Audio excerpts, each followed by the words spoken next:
எனக்கு இப்ப ஆக்சிடென்ட் ஆச்சு, நீ சொல்லி நான் வராம இருந்தேன்னா எனக்கு இன்னைக்கு இப்படி ஆயிருக்காரு அப்படின்னு சொல்லிட்டு அழுவான். எப்படி இந்த உலகத்துல ஒரு ஆக்சிடென்ட் ஆனதுக்கே அவன் இந்த அளவுக்கு அழுகுறான்னா, இதை விட மறுமையில 1000 மடங்கு அதிகமா ஃபீல் பண்ணுவான் இவனோட பேச்ச கேட்டதுக்காக. அதத்தான் ரசூல் ஸல்லல்லாஹு அலைஹி வஸல்லம் அவர்கள் அப்படி சொல்றாங்க. சரி, நம்ம எப்ப நண்பர்களை தேர்வு செய்யணும்? இப்போ நண்பர்கள் அப்படின்னா நல்ல நண்பர்களை எப்படி தேர்வு செய்யணும், தீய நண்பர்களை எப்படி அடையாளம் கண்டுபிடிக்கணும் அப்படின்றத பத்தி பார்ப்போம் இன்ஷா அல்லாஹ். நல்ல நண்பர்களை தேர்வு செய்யணும்னா அதற்கு முதல் விஷயம், உங்களுடைய நண்பனை பார்த்தோன்னே உங்களுக்கு ஞாபகம் வர வேண்டிய முதல் விஷயம் அல்லாஹ். அவங்கள பார்த்த உடனே உங்களுக்கு அல்லாஹ் ஞாபகம் வரும். அல்லாஹ்னா அவங்கள பார்த்த உடனே நம்ம தொழுகமா, நம்ம தொழுகனா நம்மளை கேட்பானே, நம்ம இன்னைக்கு நோன்பு வச்சிருக்கோமா, அவன் மட்டும் வச்சிருப்பான், நம்மள அவன் கேட்பானே, ஏன் வைக்கலாம் நம்மளை திட்டுவானே அப்படின்ற பயம் நமக்குள்ள இருக்கணும். அந்த அச்சம், அதுதான் சொல்றது உன்னுடைய நண்பனை பார்த்த உடனே உனக்கு அல்லாஹ் முதல்ல ஞாபகம் வரணும்.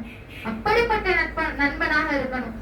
இதற்கு மிக முக்கியமான ஒரு முன்மாதிரி அப்படின்னு எடுத்துக்கிட்டோம்னா, நமக்கு உலகத்துல அல்லாஹ்வால வழங்கப்பட்ட அந்த திருக்குர்ஆன் அத அனைத்தையுமே செஞ்சு காட்டிய நம்மளுடைய ரசூல் ஸல்லல்லாஹு அலைஹி வஸல்லம் அவர்கள் தான் நமக்கு மிகப்பெரிய ஒரு முன்மாதிரியாக இதுலயும் இருக்காங்க.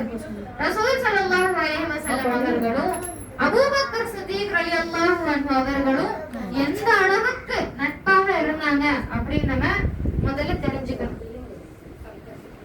ரசூல் ஸல்லல்லாஹு அலைஹி வஸல்லம் அவர்களும் அபூபக்கர் சித்திக் ரலியல்லாஹு அன்ஹு அவர்களும் மக்காவுல இருந்து மதீனாவுக்கு ஹிஜ்ரத் செஞ்சாங்க.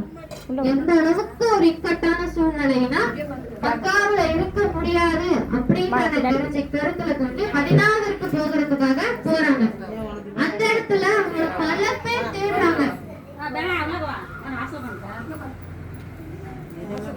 ரசூல் ஸல்லல்லாஹு அலைஹி வஸல்லம் அவர்களையும் அபூபக்கர் சித்திக் ரலியல்லாஹு அன்ஹு அவர்களையும் பல கூட்டத்தினர் தேடுறாங்க கொல்றதுக்காக.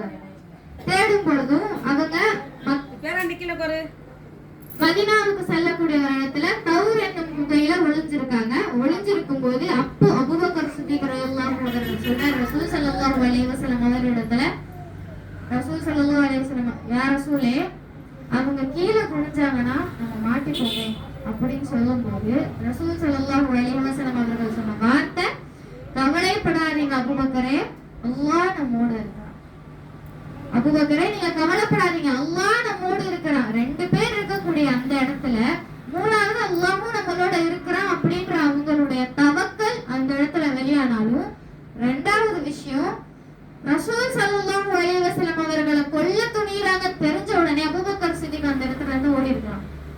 ஆனா அவரு தன்னுடைய நண்பர், தன்னுடைய ரசூல் அப்படின்றதுக்காக அவரோடய இருந்தாரு. நம்ம உயிரே போனாலும் பரவாயில்லன்னு சொல்லிட்டு அந்த இடத்துல அபூபக்கர் சித்திக் ரலியல்லாஹு அன்ஹு அவர்கள் ரசூல் ஸல்லல்லாஹு அலைஹி வஸல்லம் அவர்களோட இருந்தாங்க.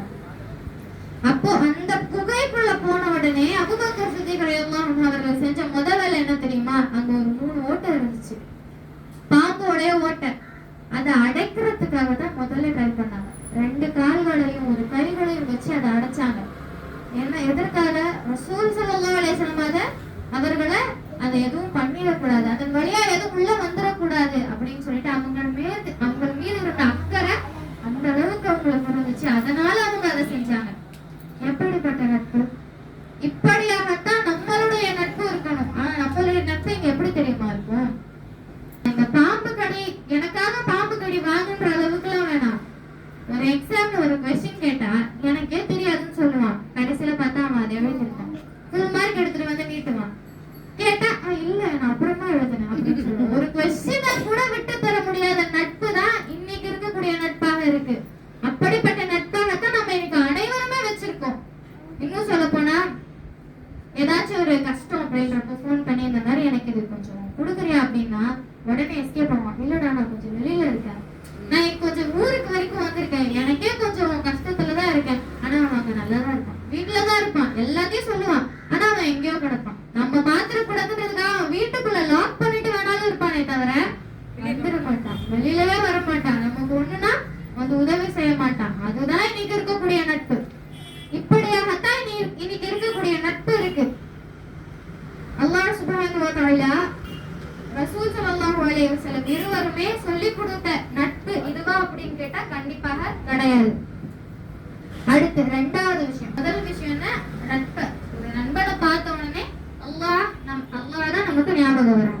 ரெண்டாவது விஷயம் என்னன்னா தப்பு பண்ணா திருத்தக்கூடியவனாக இருக்கணும். முன்னாடியே சொன்ன மாதிரி ஊருக்கு ஒண்ணுனா போய் நிக்கிறவன் நண்பன் கிடையாது.